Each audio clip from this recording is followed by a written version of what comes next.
Aspirants, ನಾವು ಈ ಒಂದು ಯೂಟ್ಯೂಬ್ ಸರಣಿಯಲ್ಲಿ ಇಂಗ್ಲಿಷ್ ಗ್ರಾಮರ್ನ ಪ್ರತಿಯೊಂದು ಟಾಪಿಕ್ಸ್ ಅನ್ನು ನಾವು ಅಂದ್ರೆ ಸಂಪೂರ್ಣವಾಗಿ ಕಾಂಪ್ರಿಹೆನ್ಸಿವ್ ಆಗಿ ನಾವು ಅದಕ್ಕೆ ಸ್ಟಡಿ ಮಾಡ್ತಾ ಹೋಗೋಣ ವಿದ್ಯಾರ್ಥಿಗಳೇ, ಏನು ನೀವು ಗಮನಿಸಬೇಕಾದ ಒಂದು ಅಂಶ ಅಂದ್ರೆ ನಾವು ಸಿಲೆಬಸ್ ಏನು ಇಂಗ್ಲಿಷ್ ಗ್ರಾಮರ್ಗೆ ಅಂತ.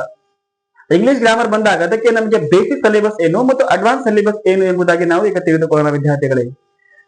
ನೀವು ಇಲ್ಲಿ ಗಮನಿಸಬೇಕು ಪಾರ್ಟ್ಸ್ ಆಫ್ ಸ್ಪೀಚ್. ವಿದ್ಯಾರ್ಥಿಗಳೇ, ನೀವು ನಿಮ್ಮ ತರಗತಿಗಳಲ್ಲಿ, ಕಾಲೇಜ್ಗಳಲ್ಲಿ, SSLC, ಸೆಕೆಂಡ್ PUC, ಡಿಗ್ರಿಯಲ್ಲಿ ನೀವು ಈಗಾಗಲೇ ಓದಿ ಬಂದಿದ್ದೀರಾ ವಿದ್ಯಾರ್ಥಿಗಳೇ.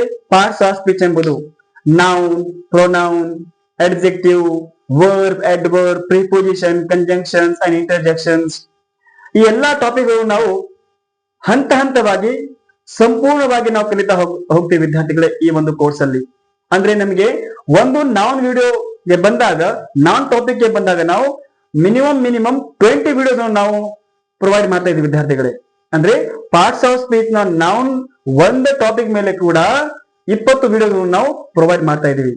ನಿಮ್ಗೆ ನೌನ್ ಮೇಲೆ ಎಲ್ಲಾ ವಿಡಿಯೋಗಳನ್ನು ಮಾಡಿ ಅದರ ಮೇಲೆ ಪ್ರೀವಿಯಸ್ ಕ್ವಶನ್ ಪೇಪರ್ ಏನಾದ್ರು ಕೇಳ್ತಾ ಇದ್ರೆ ಆ ಕ್ವಶನ್ ಗಳನ್ನು ಕೂಡ ನಾವು ಬಿಡಿಸಿ ನಿಮಗೆ ಒಂದು ಅನುಕೂಲವಾಗುವಂತ ರೀತಿಯಲ್ಲಿ ನಾವು ಕೊಡ್ತಾ ಇದ್ದೀವಿ ವಿದ್ಯಾರ್ಥಿಗಳೇ. ಅಂದ್ರೆ ಪಾರ್ಟ್ಸ್ ಆಫ್ ಸ್ಪೀಚ್ ಅಲ್ಲಿ ಯಾವುದೇ ಒಂದು ಕ್ವಶನ್ ಬರಲಿ ವಿದ್ಯಾರ್ಥಿಗಳೇ, ಅದು ಪ್ರೊನೌನ್ ಆಗಿರ್ಬಹುದು, ಅಡ್ಜೆಕ್ಟಿವ್ ಆಗಿರ್ಬಹುದು, ವೆರಿ ಇಂಪಾರ್ಟೆಂಟ್ ನಮ್ಗೆ ಪ್ರಿಪೋಸಿಷನ್, ಕಂಜಂಕ್ಷನ್ಸ್, ಈ ಎರಡು ಟಾಪಿಕ್ ಗಳ ಮೇಲೆ ನಾವು ಹಿಂದೆ ಕೇಳಿರುವಂತಹ ಎಲ್ಲಾ ಪ್ರಶ್ನೆಗಳನ್ನು ನಿಮ್ಮ ಮುಂದೆ ಆ ಟಾಪಿಕ್ ಸಹಿತವಾಗಿ ನಾವು ವಿಶ್ಲೇಷಣೆ ಮಾಡ್ತಾ ಹೋಗ್ತಾ ಇದ್ದೀವಿ ವಿದ್ಯಾರ್ಥಿಗಳೇ. ನಮ್ಗೆ ಇಲ್ಲಿ ಪಾರ್ಟ್ಸ್ ಆಫ್ ಸ್ಪೀಚ್ ಅನ್ನು ನಾವು ಕಾಂಪ್ರಿಹೆನ್ಸಿವ್ ಆಗಿ ಅಂದ್ರೆ ಒಂದು ಮಿನಿಮಮ್ ಏನಾದ್ರೂ 65 to 70 ವಿಡಿಯೋಸ್ ನಾವು ಪಾರ್ಟ್ಸ್ ಆಫ್ ಸ್ಪೀಚ್ ಮೇಲೆ ಮಾಡ್ತಾ ಇದ್ದೀವಿ ವಿದ್ಯಾರ್ಥಿಗಳೇ. ನೀವು ಅದಕ್ಕೆ ಸದುಪಯೋಗ ಪಡಿಸಿಕೊಳ್ಳಬೇಕು. ಅಂದ್ರೆ ಈ ವಿಡಿಯೋ ನೀವು ನೋಡಿದ ನಂತರ ಯಾವುದೇ ಕಾಂಪಿಟೇಟಿವ್ ಎಕ್ಸಾಮ್ಗೆ ಬರುವಂತಹ ಕ್ವಶನ್ಗಳು ಅಂದ್ರೆ PU ಇಂಗ್ಲಿಷ್ ಗ್ರಾಮರ್ ಮೇಲೆ ಕೇಳುವಂತಹ ಒಂದು ಕ್ವಶನ್ಗಳನ್ನು ನೀವು ಕರೆಕ್ಟ್ ಆಗಿ ಸಾಲ್ವ್ ಮಾಡುವಂತ ಸಾಮರ್ಥ್ಯವನ್ನು ನಿಮ್ಮ ಹತ್ರ ಬರುತ್ತದೆ ವಿದ್ಯಾರ್ಥಿಗಳೇ. ಮತ್ತೆ ನಮಗೆ ಸಬ್ಜೆಕ್ಟ್ ಅಂಡ್ ವರ್ಬ್ ಅಗ್ರಿಮೆಂಟ್ ವಿದ್ಯಾರ್ಥಿಗಳೇ. ಸಬ್ಜೆಕ್ಟ್ ಅಂಡ್ ವರ್ಬ್ ಅಗ್ರಿಮೆಂಟ್ ಅಂದ್ರೆ ಏನು ವಿದ್ಯಾರ್ಥಿಗಳೇ? ಇಂಗ್ಲಿಷ್ ನ ಒಂದು ಜೀವನಾಡಿ ಆಗಿರುವಂತಹ ಈ ಟಾಪಿಕ್ ನಮ್ಗೆ ಇಂಗ್ಲಿಷ್ ಕಲಿಯುವಂತಹ ಒಂದು ಸಂದರ್ಭದಲ್ಲಿ, ಮಾತನಾಡುವಂತಹ ಸಂದರ್ಭದಲ್ಲಿ ಯಾವಾಗ ಡೂ, ಡಸ್, ಹ್ಯಾವ್, ಹ್ಯಾಡ್ ಬಳಸಬೇಕು ಎಂಬ ಎಲ್ಲಾ ನಿಮ್ಮ ಒಂದು ಡೌಟ್ ಗಳಿಗೆ ಇದು ಉತ್ತರವಾಗಿ ಬರ್ತಾ ಇದೆ ವಿದ್ಯಾರ್ಥಿಗಳೇ. ಅಂದ್ರೆ ಸಬ್ಜೆಕ್ಟ್ ಹಾಗೂ ವರ್ಬ್ ಅಗ್ರಿಮೆಂಟ್ ಎಂದರೆ ಏನು ಎಂಬುದಾಗಿ ನಾವು ಈ ಒಂದು ವಿಡಿಯೋ ಸರಣಿಯಲ್ಲಿ ನಾವು ಕಲಿತಾ ಹೋಗ್ತೇವೆ ವಿದ್ಯಾರ್ಥಿಗಳೇ. ಮತ್ತೆ ನೀವು active voice and passive voice, ನೀವು ಮೇನ್ ಎಕ್ಸಾಮಿನೇಷನ್ ಅಲ್ಲಿ ವಿದ್ಯಾರ್ಥಿಗಳೇ ನೀವು ಇದು ಗಮನಿಸಿರಬಹುದು.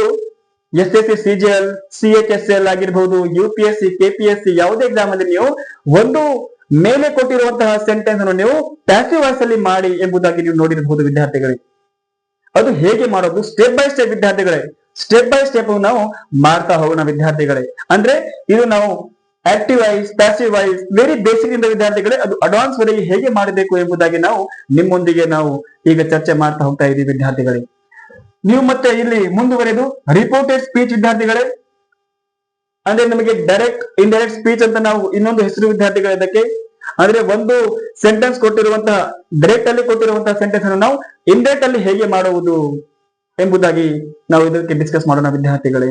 ಅಂದ್ರೆ ಎಲ್ಲಾ ಪ್ರತಿಯೊಂದು ಟಾಪಿಕ್ಸ್ ಅನ್ನು ನಾವು ಬೇಸಿಕ್ ಏನು, ಅದರ ಅಡ್ವಾನ್ಸ್ ಲೆವೆಲ್ ಏನು ಮತ್ತು ಪ್ರೀವಿಯಸ್ ಇಯರ್ ಕ್ವಶನ್ ಪೇಪರ್ ಅಲ್ಲಿ ಹೇಗೆ ಕ್ವಶನ್ ಅನ್ನು ಕೇಳಿದ್ದಾರೆ ಆ ಪರ್ಟಿಕ್ಯುಲರ್ ಟಾಪಿಕ್ ಮೇಲೆ ಎಂಬುದಾಗಿ ನಾವು ಡಿಸ್ಕಸ್ ಮಾಡೋಣ ವಿದ್ಯಾರ್ಥಿಗಳೇ. ಮತ್ತೆ ಇಲ್ಲಿ ನೀವು ಗಮನಿಸಬೇಕು ಸಿನೋನಿಮ್ ಅಂಡ್ ಆಂಟೋನಿಮ್ ವಿದ್ಯಾರ್ಥಿಗಳು. ಸಿನೋನಿಮ್ ಅಂಡ್ ಆಂಟೋನಿಮ್ ಇದು SSC, CGL ಮತ್ತು CHSL ಎಕ್ಸಾಮಿನೇಷನ್ ಅಲ್ಲಿ ಒಂದು ವೆರಿ ಇಂಪಾರ್ಟೆಂಟ್ ಭಾಗ ವಿದ್ಯಾರ್ಥಿಗಳೇ. ಇದರ ಮೇಲೆ ನೀವು ಕರೆಕ್ಟ್ ಆಗಿ ನೀವು ಅದರ ಮೇಲೆ ಫೋಕಸ್ ಮಾಡಿದ್ದೆ ಆದ್ರೆ ನಾವು ಯಾವುದೇ ಒಂದು ಸಿನೋನಿಮ್, ಆಂಟೋನಿಮ್ ಬರ್ತಾ ಇದ್ರೆ ನಾವು ಅದಕ್ಕೆ ಉತ್ತರ ಮಾಡಬಹುದು ವಿದ್ಯಾರ್ಥಿಗಳೇ. ಇದೇ ಒಂದು ವಿಡಿಯೋ ಸರಣಿಯಲ್ಲಿ ಉಚಿತವಾಗಿ ನಾವು ನಿಮಗೆ ಪ್ರೊವೈಡ್ ಮಾಡ್ತಾ ಇದ್ದೀವಿ ವಿದ್ಯಾರ್ಥಿಗಳೇ. ಮತ್ತೆ ಇಡಿಯಮ್ ಅಂಡ್ ಫ್ರೇಸಸ್ ವಿದ್ಯಾರ್ಥಿಗಳೇ, ಇಡಿಯಮ್ ಅಂಡ್ ಫ್ರೇಸಸ್ ಕೂಡ ವೆರಿ ಇಂಪಾರ್ಟೆಂಟ್ ನಮಗೆ ಟಾಪಿಕ್ ಆಗುತ್ತೆ ವಿದ್ಯಾರ್ಥಿಗಳೇ. ಮತ್ತೆ ಕ್ವಶನ್ ಟ್ಯಾಗ್ ಮಾಡುವುದು ಹೇಗೆ ವಿದ್ಯಾರ್ಥಿಗಳೇ? ನೀವು TET ಎಕ್ಸಾಮಿನೇಷನ್, CET ಯಲ್ಲಿ ಅಂದ್ರೆ KA ಬರುವಂತಹ ಎಲ್ಲಾ ಒಂದು ಎಕ್ಸಾಮ್ಸ್ ಅಲ್ಲಿ ನಾವು ಕ್ವಶನ್ ಟ್ಯಾಗ್ ಅನ್ನು ನಾವು ಸಾಮಾನ್ಯವಾಗಿ ನೋಡುವಂತಹ ಒಂದು ಟಾಪಿಕ್ ಆಗಿದೆ. ಅದು ಕ್ವಶನ್ ಟ್ಯಾಗ್ ಅನ್ನು ನಾವು ಹೇಗೆ ಫಾರ್ಮೇಶನ್ ಮಾಡಬೇಕು ಎಂಬುದಾಗಿ ಕೂಡ ನಾವು ಡಿಸ್ಕಸ್ ಮಾಡ್ತಾ ಹೋಗೋಣ ವಿದ್ಯಾರ್ಥಿಗಳೇ. ಮತ್ತೆ ನಮಗೆ ಕಂಡೀಷನಲ್ ಸೆಂಟೆನ್ಸ್ ವಿದ್ಯಾರ್ಥಿಗಳೇ. ಕಂಡೀಷನಲ್ ಸೆಂಟೆನ್ಸ್ ಏನು? ಷರತ್ತುಬದ್ಧ ವಾಕ್ಯಗಳು ಎಂಬುದು. ಷರತ್ತುಬದ್ಧ ವಾಕ್ಯಗಳು ಎಂದರೆ ಏನು ಮತ್ತು ಅದರ ಮೇಲೆ ಕೇಳಿರತಕ್ಕಂತಹ ಒಂದು ಪ್ರಶ್ನೆಗಳು ಯಾವುವು ಎಂಬುದಾಗಿ ಕೂಡ ನಾವು ಇದರ ಮೇಲೆ ವಿಶ್ಲೇಷಣೆ ಸಹಿತವಾಗಿ ನಿಮಗೆ ಆ ಟಾಪಿಕ್ ಅನ್ನು ಕೊಡ್ತಾ ಇದ್ದೀವಿ ವಿದ್ಯಾರ್ಥಿಗಳೇ. ವಿದ್ಯಾರ್ಥಿಗಳೇ, ನೀವು ನೋಡಿರ್ಬಹುದು ಇಫ್ ಅನ್ನು ಕೊಟ್ಟು ಮತ್ತೆ ಏನೋ ಒಂದು ಸೆಂಟೆನ್ಸ್ ಮುಂದುವರೆದು ಅಲ್ಲಿ ಒಂದು ನಮಗೆ ಡ್ಯಾಶ್ ಕೊಟ್ಟು ವೀತಿಯನ್ನು ಕೊಡ್ತಾ ಇದ್ದೀರಾ ವಿದ್ಯಾರ್ಥಿಗಳೇ. ಓಟ್ಯಾವನ್ನು ಹಾಕಬೇಕು ಎಂಬುದಾಗಿ ನೀವು ಈಗಾಗಲೇ ನೀವು ತಿಳಿದುಕೊಂಡಿದ್ದೀರಾ. ಅದು ಹೇಗೆ ಎಂಬುದಾಗಿ ನಾವು ಇದೇ ಒಂದು ವಿಡಿಯೋ ಸರಣಿಯಲ್ಲಿ ನಾವು ನೋಡ್ತಾ ಹೋಗೋಣ ವಿದ್ಯಾರ್ಥಿಗಳೇ. ನೀವು ಇದೇ ಕಂಡೀಷನಲ್ ಸೆಂಟೆನ್ಸಸ್ ವೆರಿ ಇಂಪಾರ್ಟೆಂಟ್ ವಿದ್ಯಾರ್ಥಿಗಳೇ. ಅದು 10th ಎಕ್ಸಾಮಿನೇಷನ್ ಮತ್ತೆ ಕಾಂಪಿಟೇಟಿವ್ ಯಾವುದೇ ಎಕ್ಸಾಮಿನೇಷನ್ ಅಲ್ಲಿ ವೆರಿ ಇಂಪಾರ್ಟೆಂಟ್ ಟಾಪಿಕ್ ವಿದ್ಯಾರ್ಥಿಗಳೇ. ಮತ್ತೆ ವಿದ್ಯಾರ್ಥಿಗಳೇ, ಫಿಗರ್ಸ್ ಆಫ್ ಸ್ಪೀಚ್ ಏನು ವಿದ್ಯಾರ್ಥಿಗಳೇ? ಫಿಗರ್ಸ್ ಆಫ್ ಸ್ಪೀಚ್ ಅನ್ನು ನಾವು ಅತ್ಯಂತ ಸರಳವಾಗಿ ಒಂದು ಸಬ್ ಡೆಫಿನೇಷನ್ ಒಂದಿಗೆ ಒಂದು ನಿಮ್ಮ ಒಂದು ಮನೋರಂಜನಾತ್ಮಕವಾಗಿ ಈ ಫಿಗರ್ ಆಫ್ ಸ್ಪೀಚ್ ಅನ್ನು ನಾವು ಅಧ್ಯಯನ ಮಾಡೋಣ ವಿದ್ಯಾರ್ಥಿಗಳೇ. ಮತ್ತೆ ವಿದ್ಯಾರ್ಥಿಗಳೇ, ಒನ್ ವರ್ಡ್ ಸಬ್ಸ್ಟಿಟ್ಯೂಷನ್ ಅಂದ್ರೆ ಏನು? ನೀವು ಈಗಾಗಲೇ SSC ಎಲ್ಲ ಎಕ್ಸಾಮಿನೇಷನ್ ಅಲ್ಲಿ ನೀವು ನೋಡಿರಬಹುದು. ಒನ್ ವರ್ಡ್ ಸಬ್ಸ್ಟಿಟ್ಯೂಷನ್ ಮೇಲೆ ಹೇಗೆ ಕ್ವಶನ್ ಕೇಳ್ತಾ ಇದ್ದಾರೆ ಎಂಬುದಾಗಿ. ಹೇಗೆ ಅಂದ್ರೆ ನೀವು ಒಂದು ಪದ ಕೇಳಿರಬಹುದು, the one who kills their parents.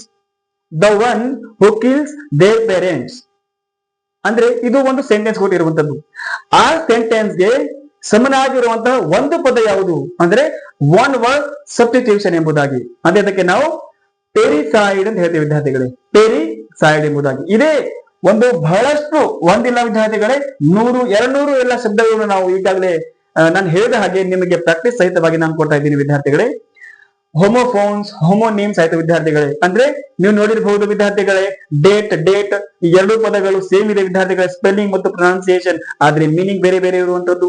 ಅದು ಹೋಮೋಫೋನ್ಸ್, ಹೋಮೋನಿಮ್ಸ್ ಅಂದ್ರೆ ಏನು ಎಂಬುದಾಗಿ ನಾವು ಡಿಸ್ಕಸ್ ಮಾಡೋಣ. ವೆರಿ ಇಂಪಾರ್ಟೆಂಟ್ ಟಾಪಿಕ್ ವಿದ್ಯಾರ್ಥಿಗಳೇ. ಅದು ಏನು? ಆರ್ಟಿಕಲ್ಸ್. ಏನು ವಿದ್ಯಾರ್ಥಿಗಳೇ? ಆರ್ಟಿಕಲ್ಸ್ ಟಾಪಿಕ್ ಅನ್ನು ನೀವು ಹೇಗೆ ಮರೀಲಿಕ್ಕೆ ಸಾಧ್ಯ ವಿದ್ಯಾರ್ಥಿಗಳೇ? ಅದು 10th ಇಂದ ಹಿಡಿದು ಈ ಕಾಂಪಿಟೇಟಿವ್ ಎಕ್ಸಾಮಿನೇಷನ್ ವರೆಗೂ ಕೂಡ ವೆರಿ ಮಹತ್ವಪೂರ್ಣವಾದ ಒಂದು ಟಾಪಿಕ್ ಆಗ್ತಾ ಇದೆ ವಿದ್ಯಾರ್ಥಿಗಳೇ. ಹಾಗೂ ವಿದ್ಯಾರ್ಥಿಗಳೇ, ನಮ್ಗೆ ಇಲ್ಲಿ ಡಿಗ್ರೀಸ್ ಆಫ್ ಕಂಪ್ಯಾರಿಸನ್ ವಿದ್ಯಾರ್ಥಿಗಳೇ, ನಾವು ಪ್ರತಿಯೊಂದು ಎಕ್ಸಾಮಿನೇಷನ್ ಅಲ್ಲಿ 10th ಎಕ್ಸಾಮಿನೇಷನ್ ಆಗಿರ್ಬೋದು ಅಥವಾ ಬೇರೆ ಯಾವುದೇ ಕಾಂಪಿಟೇಟಿವ್ ಎಕ್ಸಾಮಿನೇಷನ್ ಆಗಿರ್ಬೋದು, ಆ ಒಂದು ಪರ್ಟಿಕ್ಯುಲರ್ ಪದದ ಡಿಗ್ರಿ ಯಾವುದು ಅಥವಾ ಆ ಒಂದು ಸೆಂಟೆನ್ಸ್ ಅನ್ನು ಡಿಗ್ರಿಯಿಂದ ಈ ಡಿಗ್ರಿಗೆ ಚೇಂಜ್ ಮಾಡಿ ಎಂಬುದಾಗಿ ನೀವು ಈ ತರಹದ ಕ್ವಶನ್ ನೀವು ನೋಡಿರ್ತೀರಾ ವಿದ್ಯಾರ್ಥಿಗಳೇ. ಅದು ಕೂಡ ಒಂದು ಹೇಗೆ ಮಾಡುವುದು ಎಂಬುದಾಗಿ ನಾವು ಇದೇ ಒಂದು ವಿಡಿಯೋ ಸರಣಿಗಳಲ್ಲಿ ನಾವು ಕಲಿತಾ ಹೋಗ್ತೀವಿ ವಿದ್ಯಾರ್ಥಿಗಳೇ. ನಾನು ಹೇಳಿದ ಹಾಗೆ ನಿಮ್ಗೆ ಪಾರ್ಟ್ಸ್ ಆಫ್ ಸ್ಪೀಚ್ ಅಲ್ಲಿ ಏನು ವಿದ್ಯಾರ್ಥಿಗಳೇ? 8 ಪಾರ್ಟ್ಸ್ ಆಫ್ ಸ್ಪೀಚ್ ಅಲ್ಲಿ noun, pronoun and adjective, verb, adverb, preposition, conjunctions, interjections ಗಳ ಜೊತೆಯಲ್ಲಿ ಇದಕ್ಕೆ ಅಂದ್ರೆ subject and verb agreement, actives, passive voice, reported speech ಗೆ ಬೇಸ್ ಆಗಿರುವಂತಹ ಏನು ವಿದ್ಯಾರ್ಥಿಗಳೇ ವೆರಿ ಇಂಪಾರ್ಟೆಂಟ್ ಟಾಪಿಕ್ ಯಾವುದು ಅಂದ್ರೆ ಅದು ಟೆನ್ಸ್ ವಿದ್ಯಾರ್ಥಿಗಳೇ. ಏನು? ಟೆನ್ಸ್. ಈ ಟೆನ್ಸ್ ಅನ್ನು ನೀವು ಈ ರೀತಿಯಾಗಿ ಟೆನ್ಸ್ ಅನ್ನು ಎಲ್ಲಿ ಕಲಿಲಿಕ್ಕೆ ಸಾಧ್ಯ ಇಲ್ಲ ವಿದ್ಯಾರ್ಥಿಗಳೇ. ಒಂದು ಸರಳ ಭಾಷೆಯಲ್ಲಿ ಮತ್ತು ಒಂದು ವೆರಿ ಮನೋರಂಜನಾತ್ಮಕವಾಗಿ ನಾವು ಟೆನ್ಸ್ ಅನ್ನು ಕಲಿಲಿಕ್ಕೆ ಇಲ್ಲಿ ನಾವು ಪ್ರಯತ್ನ ಮಾಡ್ತಾ ಇದ್ದೀವಿ ವಿದ್ಯಾರ್ಥಿಗಳೇ. ನಿಮಗಾಗಿ ಈ ಎಲ್ಲಾ ಗ್ರಾಮರ್ ಟಾಪಿಕ್ಸ್ ಅನ್ನು ಅಂದ್ರೆ ಪಾರ್ಟ್ಸ್ ಆಫ್ ಸ್ಪೀಚ್ ಇಂದ ಹಿಡಿದು ಆರ್ಟಿಕಲ್ಸ್, ಟೆನ್ಸಸ್ ಮತ್ತು ಎಲ್ಲ ಇಲ್ಲಿ ಮೆನ್ಷನ್ ಮಾಡಿರುವಂತಹ ಎಲ್ಲಾ ಟಾಪಿಕ್ ಗಳ ಮೇಲೆ ಕಾಂಪ್ರಿಹೆನ್ಸಿವ್ ವಿಡಿಯೋನೊಂದಿಗೆ ರಿಟರ್ನ್ ನೋಟ್ಸ್ ನೊಂದಿಗೆ ಅಂದ್ರೆ ನಾವು ಪ್ರತಿಯೊಂದು ಟಾಪಿಕ್ಸ್ ಒಂದು ನೋಟ್ಸ್ ಅನ್ನು ನಾವು ಸ್ವರ್ಗಂ ಯೂನಿವರ್ಸಲ್ ಸ್ಟಡೀಸ್ ಟೆಲಿಗ್ರಾಮ್ ಚಾನಲ್ ಮೇಲೆ ಹಾಕಿರ್ತೀವಿ ವಿದ್ಯಾರ್ಥಿಗಳೇ. ನೀವು ಅಲ್ಲಿಂದ ಡೌನ್ಲೋಡ್ ಮಾಡಿ ಅದಕ್ಕೆ ಓದಬಹುದು ವಿದ್ಯಾರ್ಥಿಗಳೇ. ಹಾಗಾದ್ರೆ ನೀವು ರೆಡಿ ಆಗಿರಿ ವಿದ್ಯಾರ್ಥಿಗಳೇ. ಈಗಿನಿಂದ ಮುಂದೆ ನಿಮ್ಗೆ ಒಂದು ದಿನ ಮಿಸ್ ಆಗದೆ ಸ್ವರ್ಗಂ ಯೂನಿವರ್ಸಲ್ ಸ್ಟಡೀಸ್ ಯೂಟ್ಯೂಬ್ ಚಾನಲ್ ಮೇಲೆ ನಾವು ಈ ಎಲ್ಲಾ ವಿಡಿಯೋಗಳನ್ನು ಅಪ್ಲೋಡ್ ಮಾಡ್ತಾ ಇದ್ದೀವಿ ವಿದ್ಯಾರ್ಥಿಗಳೇ. ಪ್ರತಿಯೊಂದು ದಿನ ಸಾಯಂಕಾಲ 4 ಗಂಟೆಗೆ ನಮ್ಮ ಚಾನೆಲ್ ಚೆಕ್ ಮಾಡಿದ್ರೆ ನೀವು ಈ ಎಲ್ಲಾ ವಿಡಿಯೋಸ್ ಗಳ ಒಂದು ಲಿಂಕ್ ಅನ್ನು ಅದು ಅಪ್ಲೋಡೆಡ್ ವಿಡಿಯೋ ನೀವು ನೋಡಬಹುದು ವಿದ್ಯಾರ್ಥಿಗಳೇ. ನಮ್ಮ ಚಾನೆಲ್ ನೀವು ಸಬ್ಸ್ಕ್ರೈಬ್ ಮಾಡಿ ಹಾಗೂ ಎಲ್ಲಾ ಆಸ್ಪಿರೆಂಟ್ ಗಳಿಗೆ ನೀವು ಈ ಚಾನೆಲ್ ಅನ್ನು ಶೇರ್ ಮಾಡಿ ವಿದ್ಯಾರ್ಥಿಗಳೇ ಎಂದು ಹೇಳುತ್ತಾ